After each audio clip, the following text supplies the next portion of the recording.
안녕하세요. 몸과 예술 강의를 시작하도록 하겠습니다. 오늘은 감각 열림 시리즈 중에 세 번째 장인, 몸의 반응, 특히 불편함이 뇌를 바꾼다 라는 주제로 강의를 해보도록 하겠습니다.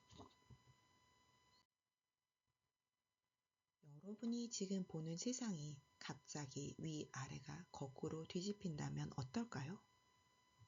천정이 바닥이 되고 바닥이 천정이 된다면 아마 한 걸음을 떼기도 힘들 것입니다.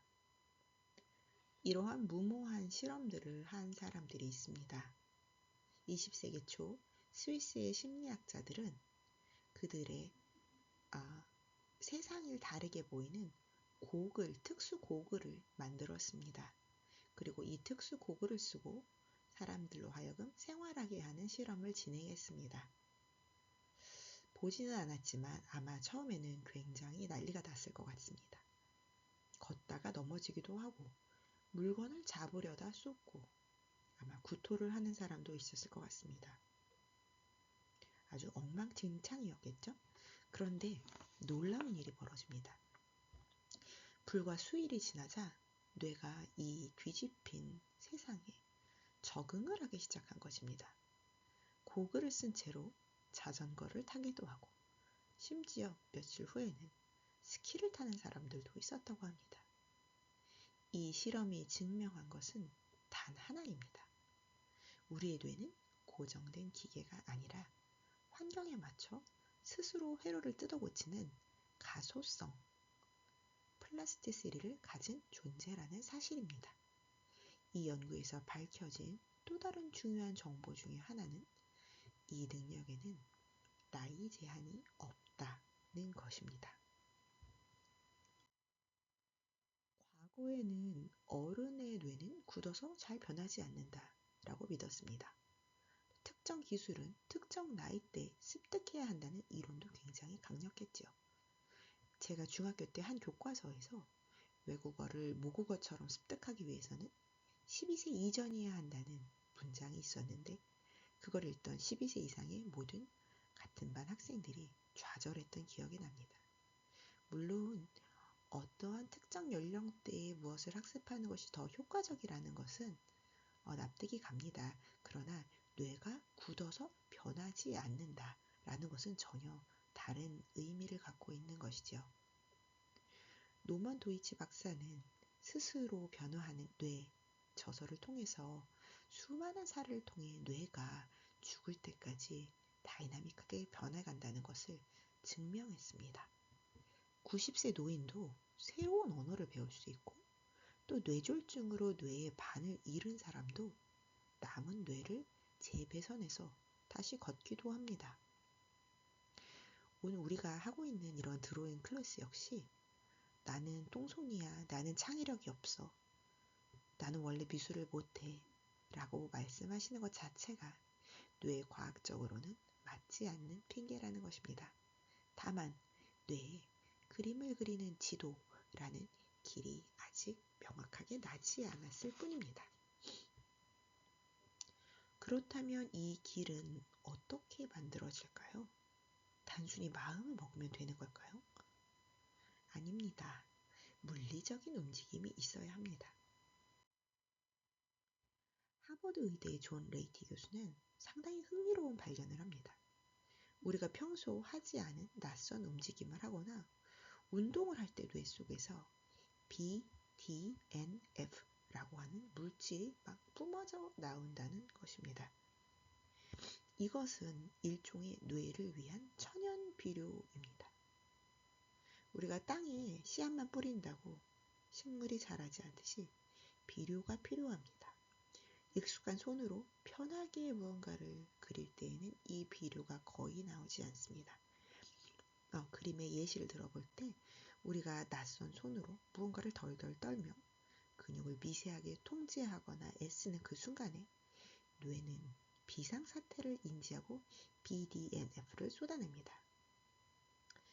새로운 것을 배운다. 신경들아, 뉴런들아, 빨리 연결해라. 이런 명령 체계 같은 것이죠. 몸의 불편함이 뇌를 성장시키는 연료가 되는 것입니다. 과학적인 근거는 무수히 많습니다.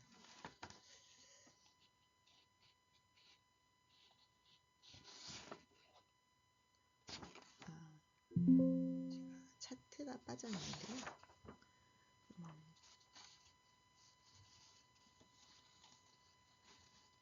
우리가 그 BDNF가 어떻게 만들어지는지에 대한 차트가 있는데 제가 이 설명에서는 그냥 빼도록 하고요.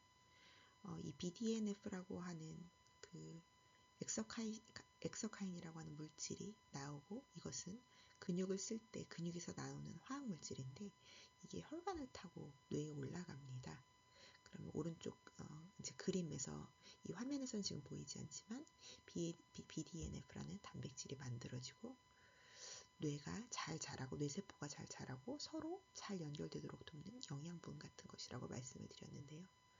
이런 것들이 이제 만들어진다는 것이죠. 그래서 우리가 무엇을 불편하고 어렵게 하는 그 과정에서 오히려 몸은 뇌에게 이 영양분을 열심히 보내는 과정이라고 이해하시면 될 것 같습니다. 지금 보여드리는 이 그림은 뇌의 지도가 그래서 잘 그려진 사람과 그려지지 않는 사람을 비교한 그림입니다. 위에 쪽에 있는 그림은 지금 프로 골퍼와 초보 골퍼의 사진을 비교한 것입니다. 프로 골퍼는, 밑에 있는 B 그림이 프로 골퍼인데요. 프로 골퍼들은 골프라는 운동을 상상하게 했을 때 별로 반응이 일어나지 않습니다. 오직 저 가운데 있는 운동 영역분만 반짝거립니다. 이쪽에 있는 A 영역에 있는 그 초보 골퍼의 뇌는 굉장히 다양한 부분이 활성화되어 있습니다. 특히 운동을 담당하는 영역보다는 변연계라고 하는 림빅 시스템이 상당히 많이 활성화되어 있습니다. 림빅 시스템은 공포와 불안, 감정을 담당하는 곳입니다. 이러한 것일 것 같습니다. 못 치면 어떡하지? 잘 못 치면 창피한데? 저 사람보다 못하면 어떡하지? 즉 초보는 골프라는 공을 치는 게 아니라 두려움과 싸우느라 뇌에 많은 에너지를 쓰고 있는 것입니다. 이따가 우리는 왼손으로 그림을 그릴 건데요. 이때 느끼는 감정이 어쩌면 이 초보의 뇌의 상태일 수도 있습니다. 답답하고 짜증이 나고 잘하고 싶은 욕심과 현실 사이의 갈등을 느끼며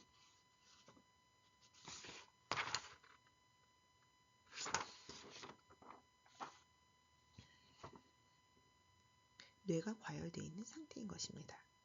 우리의 목표는 이 혼란스러운 뇌를 마치 프로 골프 선수처럼 침착하고 효율적인 회로로 바뀌도록 훈련하는 것입니다. 여기서 오늘 가장 중요한 비밀을 하나 또 알게 됩니다. 그럼 결국 뇌가 가장 많이 변하는 곳은 칭찬하거나 성공할 때가 아니라는 것입니다. 뇌는 오히려 실패하고 좌절할 때 더욱 격렬하게 변합니다. 여러분이 익숙한 오른손으로 그릴 때 뇌는 도파민을 뿜으면서 잘했어, 하던 대로 해 라고 안주합니다. 변화는 나타나지 않습니다. 하지만 왼손으로 그리다가 선이 삐끗하거나 마음대로 안 돼서 짜증이 날 때 뇌에서는 다양한 신경 전달 물질이 쏟아져 나오고 기존 방식이 아닌 회로를 뜯어 고치려는 새로운 액션이 나타나게 됩니다. 즉 스트레스를 받고 잘 안 돼서 끙끙대는 그 시간이 사실은 뇌가 가장 빠르게 학습하고 움직일 수 있는 골든 타임이라는 것입니다. 따라서 오늘 그림이 결과물이 생각과 다르다고 해서 절대로 좌절할 필요가 없습니다. 그 좌절감이 바로 여러분의 뇌가 업그레이드 되고 있다는 신호이기 때문입니다. 실습에 들어가기 전에 마지막 치트키를 하나 더 알려드리도록 하겠습니다. 이렇게 힘들게 훈련한 뇌를 완성하는 저장 버튼이 있기 때문입니다. 그것은 바로 잠입니다. 왜 하필 잠일까요? 여기에 사실 흥미로운 뇌과학 이론이 있습니다. 우리 몸에는 노폐물을 청소하는 하수도 같은 림프관들이 있습니다. 우리 림프관 마사지 많이 들어보셨죠? 그런데 놀랍게도 에너지를 가장 많이 쓰는 뇌 안에는 림프가 없습니다. 그럼 뇌는 낮 동안 치열하게 고민하여 만든 그 많은 생각의 쓰레기, 일종의 노폐물들을 어떻게 치울까요? 정답은 뇌 척수액에 있습니다. 이 그림을 보시면 우리 몸에는 노폐물을 청소하는 림프관이 있지만 뇌에는 없습니다. 그럼 낮 동안 생긴 생각의 노폐물들은 이 뇌척수액을 통해 아까 치워진다고 말씀드렸는데요. 글림프 시스템 이론에 따르면 우리가 깊은 잠을 잘 때 뇌세포들은 크기를 줄여서 빈 공간을 만듭니다. 그러면 뇌 척수액이 그 빈 공간으로 들어와서 뇌에 쌓인 독소를 씻어서 배출하는 것입니다. 이 청소가 없으면 뇌는 작동을 못하고 오늘 새로운 신경 회로를 만들었다 치더라도 단단히 고정될 수가 없는 것입니다. 오늘 낮에 아무리 연습을 해도 실질적인 회로 공사의 마무리는 잠든 사이에 일어난다고 생각하시면 됩니다. 이것은 마치 밤에 청소부들이 와서 어지러워진 공사 현장을 물 청소해주는 것과 같습니다.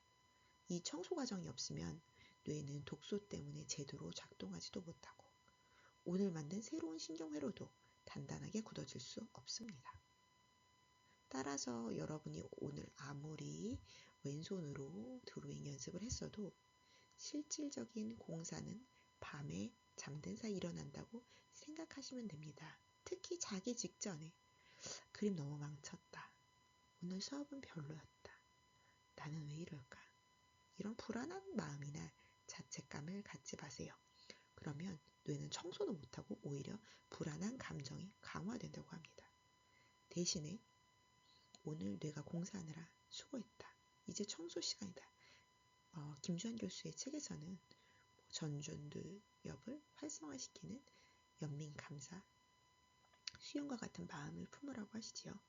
쿨하게 털어버리고 주무시는 동안 뇌 척수액이 낯선 어떤 좌절감이나 생각의 찌꺼기들을 씻어내고 내일 다시 사용할 수 있는 예술의 지도를 닦아 놓을 것이라고 생각합니다. 아까 보여드리지 못했던 아까 보여드리려다가 못 보여드렸던 BDNF 그 활성 과정이었는데요. 오늘 넘어가도록 하겠습니다. 이제 비우세손으로 자화상 그리는 오늘 실습을 해보도록 하겠습니다. 우리가 오른손이 보통 오른손잡이가 많으시기 때문에 오른손 우세손이라고 한다면 비우세손은 왼손이 되겠죠. 그래서 만약 왼손잡이이시면 오른손으로 그리시면 되겠습니다. 낯선 손으로 자기의 얼굴을 그릴 건데요. 자기의 얼굴을 그리는 이유는 얼굴은 굉장히 익숙한 것이기 때문입니다. 익숙한 것을 낯선 손으로 그릴 때 굉장히 낯선 감각이 극대화되게 됩니다. 그래서 그 간극을 한번 즐겨보도록 하겠습니다. 펜을 비웃의 손으로 잡으시고 사실 펜을 쥐는 것부터가 도전일 수 있습니다. 그 어색함을 받아들이시고 나의 뇌에는 지금 열심히 일하고 있다 생각하시면 됩니다. 직접 거울을 보고 그리셔도 되고요. 아니면 거울이 없으시면 스마트폰에 셀카 모드를 켜거나 평소처럼 예쁘게 나오는 각도를 잡을 필요가 전혀 없습니다. 정면 혹은 가장 그리기 편한 각도로 무심하게 나를 바라보시면 됩니다. 몇 가지 규칙을 말씀드리도록 하겠습니다. 우리가